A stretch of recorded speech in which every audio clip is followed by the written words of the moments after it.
ನಾ ಕೈ ಬಿಡೆನು, ನಾ ಕೈ ಬಿಡೆನು. ಆ ಮಾತು ಹೇಳಿದನಲ್ಲ, ತಾ ಹೇಳಿದನಲ್ಲವೇ.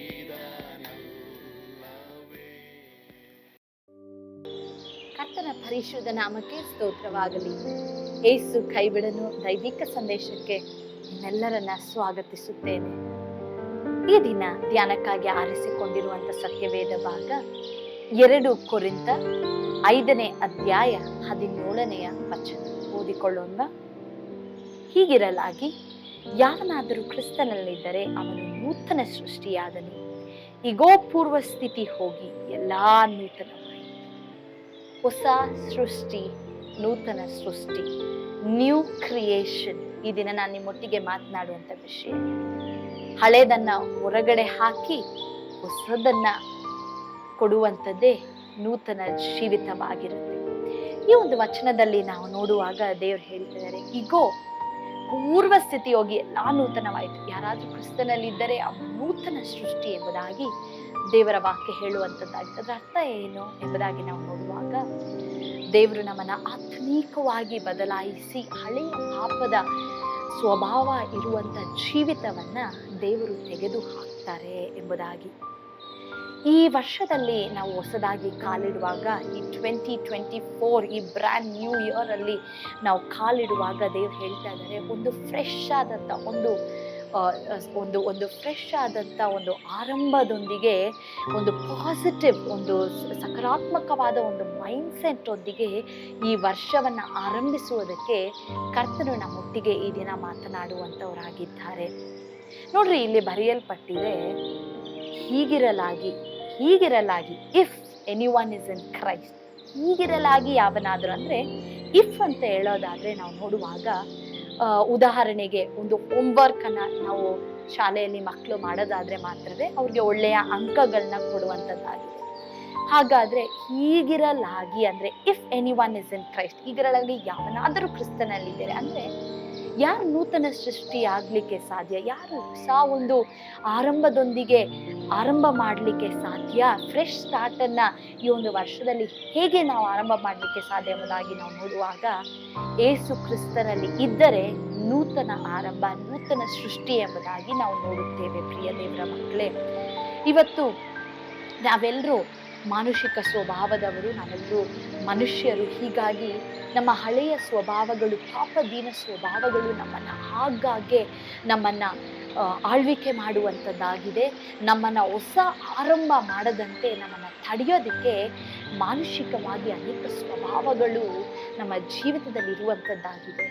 ಆದ್ರೆ ಈ ವಚನದಲ್ಲಿ ನಾವು ನೋಡುವಾಗ, ನೂತನ ಸೃಷ್ಟಿ, ಹೊಸ ಸೃಷ್ಟಿ ಆಗ್ಲಿಕ್ಕೆ ಯಾರು ಸಾಧ್ಯ ಎಂಬುದಾಗಿ ನಾವು ನೋಡುವಾಗ, ಯಾರು ಕ್ರಿಸ್ತನಲ್ಲಿರ್ತಾರೋ ಅವರು ನೂತನ ಹೊಸ ಸೃಷ್ಟಿ ಆಗ್ತಾರೆ ಎಂಬುದಾಗಿ, ನೂತನ ಸೃಷ್ಟಿ ಆಗ್ತಾರೆ ಎಂಬುದಾಗಿ ಸತ್ಯವೇದ ನಮ್ಗೆ ಹೇಳುವಂಥದ್ದಾಗಿದೆ. ಹಾಗಾದ್ರೆ ಈ ಹೊಸ ವರ್ಷದಲ್ಲಿ ನೂತನ ಮನಸ್ಸಿನೊಂದಿಗೆ, ನೂತನ ಆತ್ಮದೊಂದಿಗೆ ನಾವು ಈ ವರ್ಷವನ್ನ ಕಾಲಿಡಲು, ಹೆಜ್ಜೆ ಇಡಲು, ಹೊಸ ಆರಂಭದಿಂದ ನಾವು ಸ್ಟಾರ್ಟ್ ಮಾಡ್ಬೇಕೆಂಬುದಾಗಿ ಹೇಳೋದಾದ್ರೆ, ಕ್ರಿಸ್ತನಲ್ಲಿ ಇರುವುದು, ಕ್ರಿಸ್ತನಲ್ಲಿ ನೆಲೆಗೊಂಡಿರುವುದು ಅತಿ ಪ್ರಾಮುಖ್ಯವಾದ ಒಂದು ಕಾರ್ಯವಾಗಿದೆ.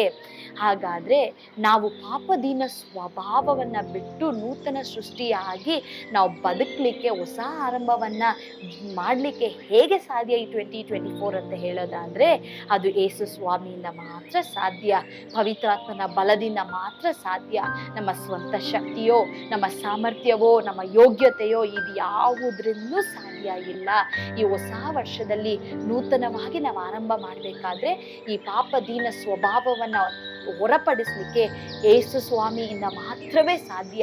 ಆ ಸಹಾಯಕನಾದ ಪವಿತ್ರಾತ್ಮನಿಂದಲೇ ಸಾಧ್ಯ. ಪ್ರಿಯ ದೇವರ ಮಕ್ಕಳೇ, ಹಾಗಾದ್ರೆ ಈ ಒಂದು ವರ್ಷದಲ್ಲಿ ಹಳೆಯ ಸ್ವಭಾವಗಳು, ಹಳೆಯ ಪಾಪದ ಸ್ವಭಾವಗಳಿಂದ ನಾವು ಆರಂಭ ಮಾಡಿದ್ರೆ ಏನಾಗುತ್ತೆ ಅಂದ್ರೆ, ನಮ್ಮ ಜೀವಿತದಲ್ಲಿ ಒಂದು ಕೊಳಕಾದಂಥ ಒಂದು ವಸ್ತ್ರ ಅಥವಾ ಶ್ರಿಂಕಲ್ಡ್ ಆದಂಥ ಒಂದು ವಸ್ತ್ರಗಳನ್ನ ಹಾಕೊಂಡು ನಾವು ಆರಂಭ ಮಾಡೋದಾದ್ರೆ ಈ ವರ್ಷದಲ್ಲಿ ನಾವು ಹೊಸ ಕಾರ್ಯಗಳನ್ನ ಕಾಣೋದಕ್ಕಾಗೋದಿಲ್ಲ.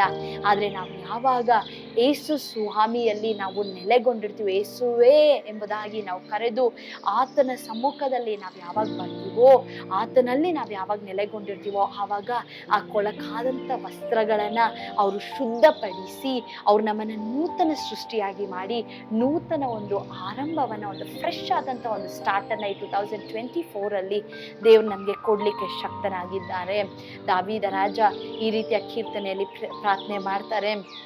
ದೇವರೇ, ನನ್ನಲ್ಲಿ ಶುದ್ಧ ಮನಸ್ಸನ್ನು ಕೊಡಪ್ಪ, ನನಗೆ ನೂತನ ಹೃದಯವನ್ನು ನನಗೆ ಅನುಗ್ರಹಿಸು ಎಂಬುದಾಗಿ. ಯಾವನಾದರೂ ಕ್ರಿಸ್ತನಲ್ಲಿದ್ದರೆ ಅವನು ನೂತನ ಸೃಷ್ಟಿಯಾಗುವನು ಎಂಬುದಾಗಿ ನಾವು ಈ ಒಂದು ವಚನ ಭಾಗದಲ್ಲಿ ನಾವು ನೋಡುವವರಾಗಿದ್ದೇವೆ. ಹಾಗಾದರೆ ನಿಮ್ಮ ಜೀವಿತದಲ್ಲಿ ಹಿಂದೆ ನಡೆದಂಥ ಅನೇಕ ಪಾಪದ ಕಾರ್ಯಗಳಾಗಿರ್ಬೋದು ಅಥವಾ ಅನೇಕ ಅಹಿತವಾದ ಘಟನೆಗಳು ನಿಮ್ಮ ಒಂದು ಜೀವಿತವನ್ನು ಕೊಳಕಾದಂತೆ ಕಾಣಿಸುವಂಥದ್ದು, ವ್ರಿಂಕಲ್ಡ್ ಆಗಿ ಶ್ರಿಂಕ್ ಆಗಿರುವಂಥ ಬಟ್ಟೆಗಳನ್ನ ಧರಿಸ್ಕೊಳ್ಬೇಕಾದ್ರೆ ಯಾವ ರೀತಿ ನಾವು ಅದು ಅಷ್ಟು ಒಳ್ಳೆ ಅಪಿಯರೆನ್ಸ್ ಆಗಿರೋದಿಲ್ಲ. ನಾವೆಲ್ಲಾದರೂ ಹೋಗ್ಬೇಕಾದ್ರೆ ಶುದ್ಧವಾದ ಒಂದು ವಸ್ತ್ರದೊಂದಿಗೆ, ನೂತನ ವಸ್ತ್ರದೊಂದಿಗೆ ನಾವು ಹೋಗ್ತೇವಲ್ವ. ಅದೇ ರೀತಿ ಈ ಹೊಸ ವರ್ಷದಲ್ಲಿ ಹೊಸ ಆರಂಭವನ್ನು ಮಾಡುವಾಗ ಕ್ರಿಸ್ತನನ್ನು ಧರಿಸಿಕೊಂಡವರಾಗಿ, ಅಂದರೆ ಕ್ರಿಸ್ತನ ಒಂದು ಸಹಾಯವನ್ನು ನಾವು ಪಡೆದುಕೊಂಡವರಾಗಿ, ನಾವು ಆತ್ಮೀಕವಾಗಿ ನಾವು ನಮ್ಮನ್ನು ಶುದ್ಧಿಪಡಿಸಿಕೊಳ್ಳುವಾಗ ನಾವು ಆರಂಭದಿಂದಲೇ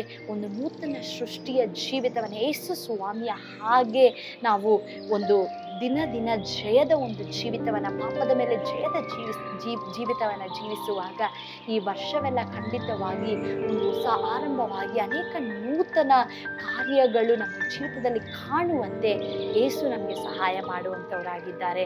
ಹಾಗಾದರೆ ಈ ವರ್ಷದಲ್ಲಿ ನೀವೊಂದು ತೀರ್ಮಾನ ಮಾಡಿರಿ, ದೇವರೇ ನಾನು ನಿಮ್ಮಲ್ಲಿ ನೆಲೆಗೊಂಡಿರ್ಬೇಕಪ್ಪ, ನಾನು ನೂತನ ಸೃಷ್ಟಿಯಾಗಿರಬೇಕು. ಅದಕ್ಕೆ ಪ್ರಾರ್ಥನೆ ಅನ್ನೋದು ಬಹಳ ಇಂಪಾರ್ಟೆಂಟ್, ಅತಿ ಅಗತ್ಯ. ನಮ್ಮನ್ನು ನಾವು ಶುದ್ಧಿ ಮಾಡ್ಕೊಳ್ಬೇಕಾದ್ರೆ, ನಾವು ನೂತನ ಸೃಷ್ಟಿಯಾಗಬೇಕಾದ್ರೆ ಪ್ರತಿನಿತ್ಯ ಕರ್ತನ ಸಮ್ಮುಖದಲ್ಲಿ ನಾವು ಪ್ರಾರ್ಥನೆ ಮಾಡುವಾಗ ದೇವರು ನಮ್ಮನ್ನು ದಿನವೂ ನೂತನ ಪಡಿಸುತ್ತಾ ನಮ್ಮಲ್ಲಿ ಬೇಡದೇ ಇರುವಂಥ ಪಾಪದ ಕಾರ್ಯಗಳನ್ನು ತೆಗೆದುಹಾಕಿ ನೂತನ ಪಡಿಸಿ ನೂತನ ಮನಸ್ಸಿನೊಂದಿಗೆ ನಾವು ಈ ವರ್ಷವನ್ನು ಎದುರುಗೊಳ್ಳಲಿಕ್ಕೆ ಆ ಯೇಸು ಸ್ವಾಮಿ ನಮಗೆ ಸಹಾಯ ಮಾಡುವಂಥವರಾಗಿದ್ದಾರೆ. ಆದ್ದರಿಂದ ಪ್ರಿಯ ದೇವರ ಮಕ್ಕಳೇ, ಈ ಒಂದು 2024 ಒಂದು ನೂತನ ಸೃಷ್ಟಿಯಾಗಿ, ನೂತನ ಒಂದು ಮೈಂಡೊಂದಿಗೆ, ನೂತನ ಪಾಸಿಟಿವ್ ಒಂದು ಬಲದೊಂದಿಗೆ, ಪವಿತ್ರಾತ್ಮನ ಸಹಾಯದಿಂದ, ಯೇಸು ಸ್ವಾಮಿ ಶುದ್ಧತ್ವದಿಂದ ನೀವು ಎದುರುಗೊಳ್ಳ್ರಿ ಎಂಬುದಾಗಿ ನಾನು ನಿಮ್ಮನ್ನು ಉತ್ತೇಜಿಸ್ತೇನೆ. ಪ್ರಾರ್ಥನೆ ಮಾಡೋಣವಾ? ಪ್ರೀತಿಯುಳ್ಳ ಯೇಸುವೆ, ಈ ದಿನದಲ್ಲಿ ಸ್ವಾಮಿ ಅಪ್ಪ, ಈ 2024 ಸ್ವಾಮಿ ದೇವರೇ ನಿನ್ನ ಮಕ್ಕಳು ರಾಜ ದೇವರೇ, ಅವ್ರು ಎದುರುಗೊಳ್ಳುವಾಗ ಈ ವರ್ಷವೆಲ್ಲ ಸ್ವಾಮಿ ಕ್ರಿಸ್ತನಲ್ಲಿ ಇದ್ದರೆ ಸ್ವಾಮಿ ಅಪ್ಪ, ಯಾವನಾದರೂ ಕರ್ತನೆ ಈಗಿರಲಾಗಿ ಯಾವನಾದರೂ ಕ್ರಿಸ್ತನಲ್ಲಿದ್ದರೆ ಅವನು ನೂತನ ಸೃಷ್ಟಿಯಾಗುವನು ಎಂಬುದಾಗಿ ನಿಮ್ಮ ವಾಕ್ಯ ಹೇಳ್ತದೆ ಅಪ್ಪ. ಕರ್ತನೆ ಸ್ವಾಮಿ ರಾಜನೇ ದೇವರೇ, ವಚನದ ಪ್ರಕಾರ ಎಲ್ಲ ಮಕ್ಕಳು ಸ್ವಾಮಿ ದೇವರೇ ಸ್ವಾಮಿ ಈ ಒಂದು ಕರ್ತನೆ ಫ್ರೆಶ್ ಆದಂಥ ಒಂದು ಆರಂಭದೊಂದಿಗೆ ಅವರು ಆರಂಭ ಮಾಡಲು ತೀರ್ಮಾನ ಮಾಡಿರುವಾಗ ಕ್ರಿಸ್ತನಲ್ಲಿ ಇದ್ದುಕೊಂಡು ನೂತನ ಸೃಷ್ಟಿಯಾಗಿ ಫ್ರೆಶ್ ಪಾಸಿಟಿವ್ ಮೈಂಡ್ಸೆಟ್ ಒಂದಿಗೆ ಸ್ವಾಮಿ ದೇವರೇ ಸ್ವಾಮಿ ಕರ್ತನೆ ಹೊಸ ವರ್ಷವನ್ನು ಎದುರುಗೊಳ್ಳಲಿಕ್ಕೆ ಅವ್ರು ಬೇಕಂತ ಕೃಪೆಯನ್ನು ಕರ್ತನೆ ಪವಿತ್ರಾತ್ಮನ ಸಹಾಯವನ್ನು ಅನುಗ್ರಹಿಸಿ ನಡೆಸಿರಿ. ನೀವು ಆ ರೀತಿ ನಡೆಸೋದಕ್ಕಾಗಿ ಸ್ತೋತ್ರ. ಯೇಸುವಿನ ಹೆಸರಿನಲ್ಲಿ ಪ್ರಾರ್ಥಿಸಿ ಬೇಡಿ ಹೊಂದಿದ್ದೇವೆ ತಂದೆಯೇ, ಆಮೇಲೆ. ಕರ್ತನು ತಾನೇ ನಿಮ್ಮೆಲ್ಲರನ್ನು ಆಶೀರ್ವದಿಸಲಿ. ನೆನಪಿಟ್ಕೊಳ್ರಿ, ಯೇಸು ನಿಮ್ಮನ್ನ ಕೈ ಬಿಡಲಿ.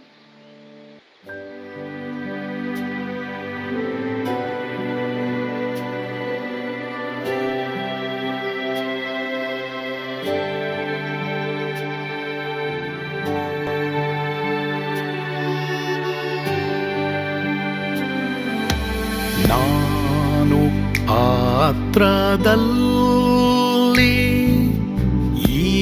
ಇರುವಾಗಲೂ ನೀನು ಭಯಪಟ್ಟು ಓಡಬಾರದು. ನನ್ನ ಮಾತನಂಬಿ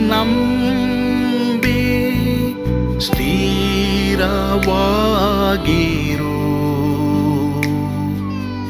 ನಿನ್ನ ಬಿಡಲಾರೆ, ಬಿಡೆನು ಎಂದೆಂದಿಗೂ.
ಯೇಸು ಸ್ವಾಮಿ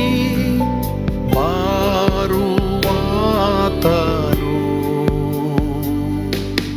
ನನ್ನ ಬಿಡಲಾರ ನನ್ನನ್ನು ಕೈ ಬಿಡನು ನಾ ಕೈ ಬಿಡೆನು ನಾ ಕೈ ಬಿಡೆನು ಆ ಮಾತು ಹೇಳಿದ ನನ್ನ ತಾ ಹೇಳಿದ ನಲ್ಲವೇ ನಾ ಕೈ ಬಿಡೆನು ನಾ ಕೈ ಬಿಡೆನು ಆ ಮಾತು ಹೇಳಿದ ನನ್ನ ತಾ ಹೇಳಿದ ನಲ್ಲವೇ